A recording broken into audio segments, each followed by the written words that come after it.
Air Canada is on the brink of a shutdown as the weekend strike deadline gets closer. More than 10,000 flight attendants are poised to walk off the job just before 1 a.m. Eastern Time on Saturday. In response, Air Canada issued its own lockout notice. If a deal is not reached, more than 130,000 passengers could be affected every single day. No talks are currently scheduled between the company and the union representing flight attendants. The public relations battle, though, heated up this morning when union members interrupted a press conference being held by airline executives. And earlier this afternoon, the union held its own press conference and addressed travelers directly. We know how much travel means to our passengers, and we want to be there to welcome you on your next trip. We do not want to strike, and we do not want to be locked out. We love our jobs. We would much rather be flying. But in order to get there, Air Canada, you need to return to the table.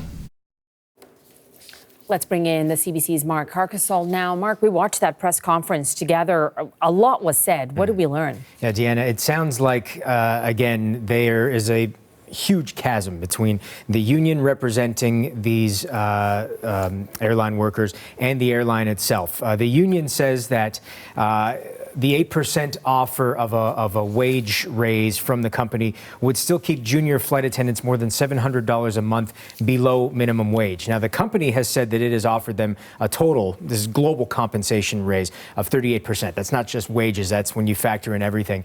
And the union representing them, the CUPE Air Canada component, says it's not nearly enough. However, both sides sort of agree that negotiations have to continue on in order to happen. The difference is that they are each accusing the other side of not being at the table. So here's more of what Wesley Laskoski, the president of the CUPE Air Canada component, had to say about that specific aspect of things.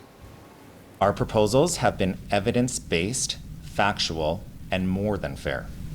Sadly, Air Canada has been absent from the bargaining table since Tuesday evening as the clock ticks down towards their lockout deadline of 1:30 a.m. Saturday. We, however, have never left the bargaining table.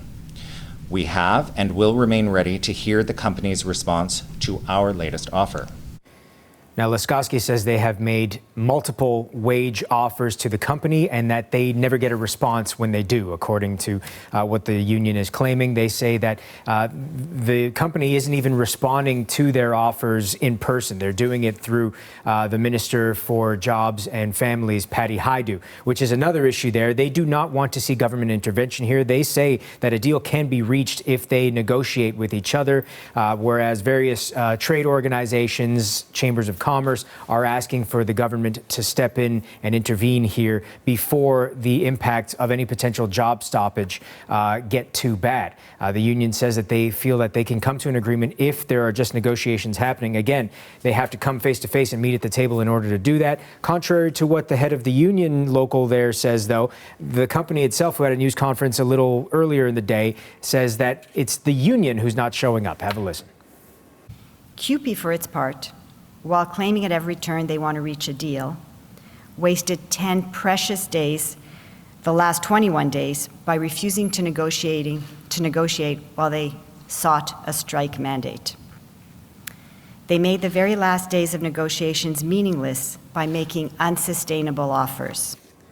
So really, Deanna, it sounds like there's three sides to this story, like everyone. There's one side, the other side, and what's actually happening. Because we're not privy to the negotiations, we really don't know exactly what's going on here. It's confusing for us. It's confusing for many people left in the lurch who are either on vacation right now and don't know how they're going to get home if this job stoppage happens, or have vacations planned and don't know if that's actually going to happen. We do know that Air Canada says they will try their best to reschedule people's flights using other airlines, various partners that they have, but this is the summer travel season. It is very busy on any flight you're going to get on right now. So even they admit the chances of being rescheduled are very low.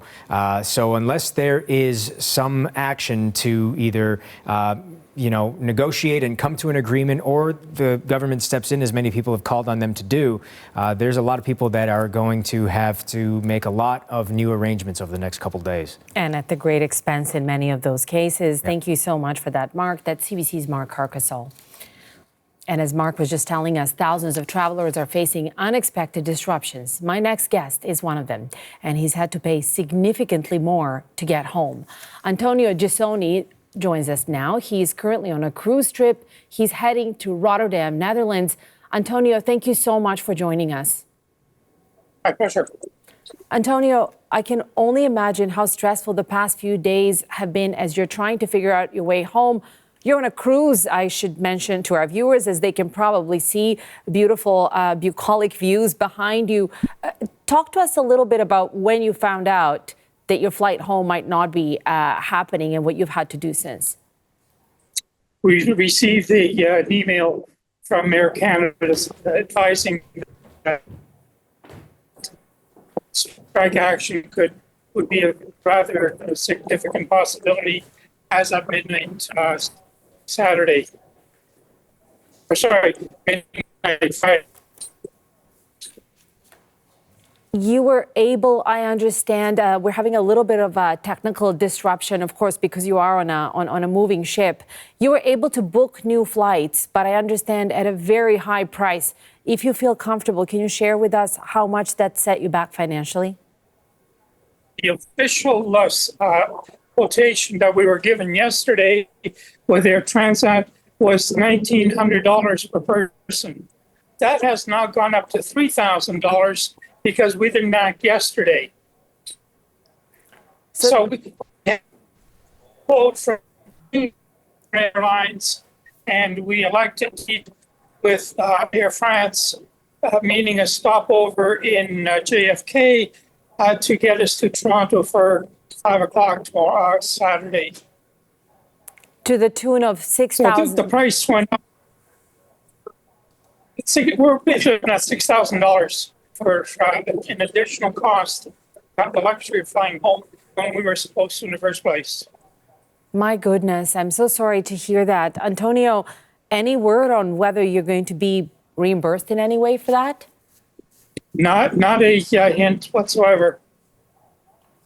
How are you? I suspect in the long run we will get compensation for the unused portion of the ticket that we purchased to do this cruise. But that doesn't come anywhere near the cost of flying home, because the airlines are taking advantage of the inability to do anything other than accept what they're offering.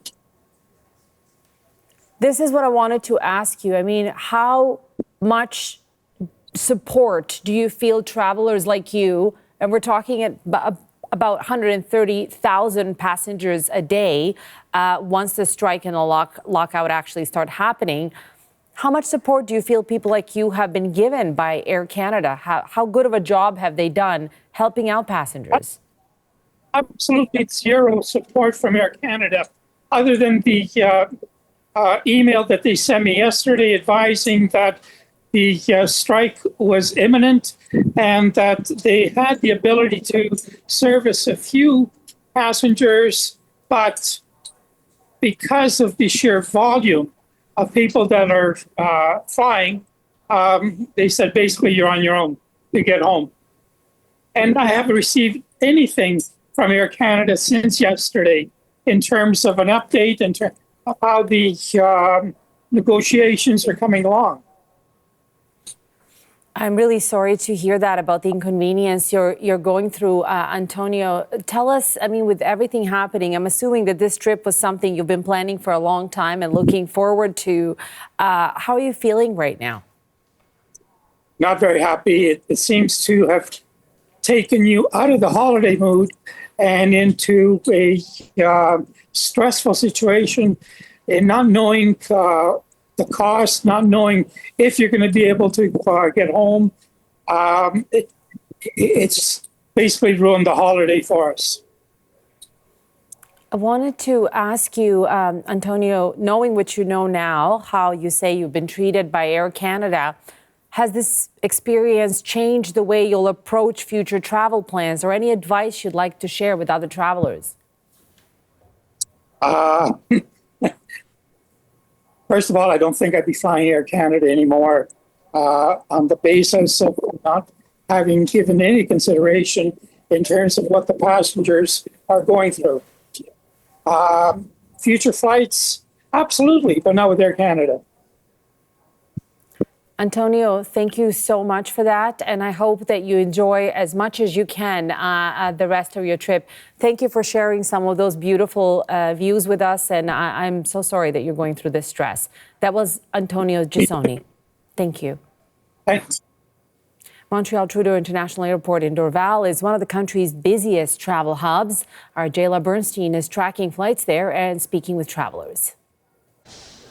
Well, I'd say here in Montreal, we're not in panic mode yet. I'd expect things to be worse here tomorrow when we see more flights affected. We're not supposed to see flight cancellations until this evening for long-haul international flights. So it's really been a mix of reaction at the airport so far. Now, we know even though that strike notice isn't until Saturday, that what Air Canada has been saying is they've got a complex operation here as Canada's biggest airline. So for them, the way that they're approaching this is they're going to do these gradual kind of suspensions of their flights starting this evening into the weekend. What we're hearing is that the flights affected will be Air Canada mainline flights and Air Canada Rouge. So far, what we're hearing is that the Express Air Canada flights operated by PAL and Jazz will not be affected. Now, earlier, an Air Canada spokesperson broke it all down for us. A first set of cancellations that were processed this morning, affecting largely long-haul international flights due to depart tonight, providing as much advance notice as we can to customers. And the cancellations will proceed and grow in magnitude. So by the end of the day Thursday, we'll action several dozen cancellations, and by the end of the day Friday, around about 500 cancellations on the current plan. So by the time we get to 1 a.m. on Saturday morning, we'll be completely grounded. We expect that that will affect 130,000 customers a day. Now, Air Canada is saying if you're a passenger and your flight has been canceled, you should be getting an email or a text notification to let you know. Your options, the airline is saying, is to try and get a flight, try and get their help to rebook you on a different airline. They are supposed to be helping you do that, but flights, there are not a lot of extra seats at the peak vacation season right now. So your other options are to ask for a refund. Air Canada has said it will offer free refunds if you're on one of those flights that's canceled, or you can try and get rebooked on the next flight, and the next available flight out, I should say. But the issue with that, of course, is that if you have to stick around, if you're on vacation and you have to stay longer, no one's going to be paying for your accommodation that whole time. CBC's Jayla Bernstein at Montreal Trudeau International Airport in Dorval.